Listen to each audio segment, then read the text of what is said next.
Hey, what's going on, everyone? As you can see from the title of this video is going to be about investing in the Bowman Chrome baseball market in the year 2022 to 2023. Please look in the description for timestamps on the various different topics I'm going to discuss. Baseball currently is on the verge of a lockout, so it looks like it's going to be a shortened season somewhat. How many games will they play? I'm not really sure. It's looking currently like around 140 or so games. But I'm going to discuss many topics such as the primes of certain players' careers, the youth talent, bounceback hopefuls, on the cusp call-ups, injury bounce-backs, potential of rising in the ranks, potential late call-ups this season, guys that went down who could possibly bounce back, etc. So I apologize in advance if I forget any names of players or prospects that could fall under certain categories. And yeah, here we go. So in the 2022 baseball season, we're going to have the primes of several stars' careers, such as Aaron Judge, Mookie Betts, Mike Trout, Bryce Harper, etc. So what will this do to their card market? Who's going to perform like an MVP? Will anybody slump? It's going to be interesting. Will Trout finally get to 50? Will Trout finally have a full season? Well, it's not looking like he's going to have a full season with the lockout, but will Judge finally stay healthy? Will Mookie have a bounce-back season? All those guys look like they're not too old to perform, and they've had MVP or borderline MVP seasons in the past. Another topic is the youth domination. So all these guys are pretty higher values, in my opinion. The Fernando Tatises, Ronald Acuna Jr., Juan Soto, Vladimir Guerrero Jr., and I'd almost put Wander Franco, or I probably would put Wander Franco in this category of just very expensive, high-end young talent in the league that looks like they're going to be on their franchises for the next decade or so, or command huge contracts in the free agency market.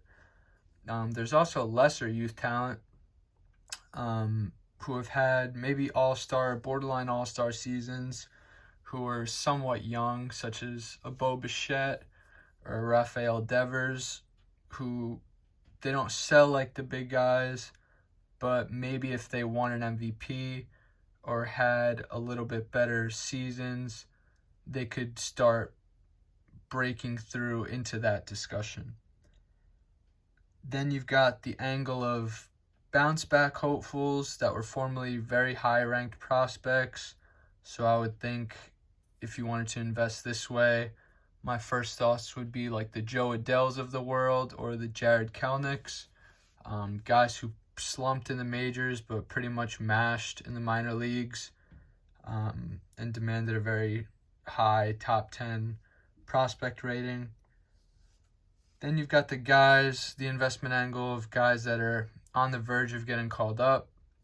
So in this category, I would put the Bobby Witt Jr.'s, the Julio Rodriguez, Spencer Torkelson, Adley Rutschman, etc. That could be one investment angle. Then you've got the injury bounce backs in the league. In the majors, you've got guys like, I know I haven't talked about pitchers and probably won't talk about pitchers for the rest of this video, but guys like DeGrom, Trout, Ronald Acuna Jr., Luis Robert, and then guys that are in the minors that got hurt, like Royce Lewis or Corbin Carroll.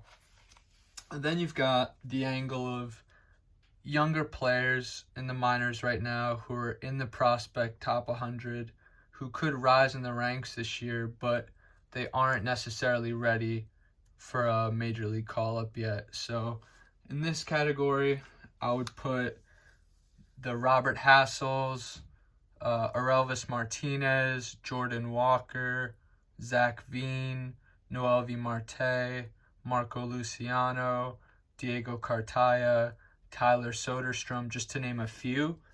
So those are guys who, they're in the top 100 already.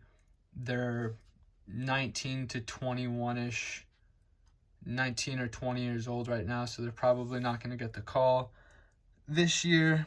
But because of all the people that potentially get called up to the majors this year and are late call-ups, they could be higher in the top 100 next season. Then you've got the guys who could be potential late call-ups this season, such as Riley Green, maybe Brennan Davis, Tristan Casas for the Red Sox. You can invest in the new Bowman draft, the most recent Bowman draft guys. Could be higher risk if the expensive talent severely underperforms or gets hurt. So that would be Jordan Lawler or Marcelo Meyer. Then you could also invest in the angle of guys that went down. Could any bounce back strong?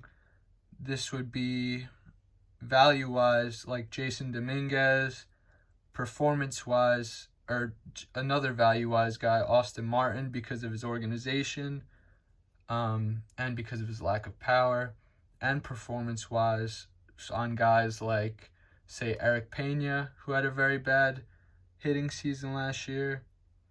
And yeah, so those are all my investment angles of just some different angles and perspectives you could think about when investing in guys this year.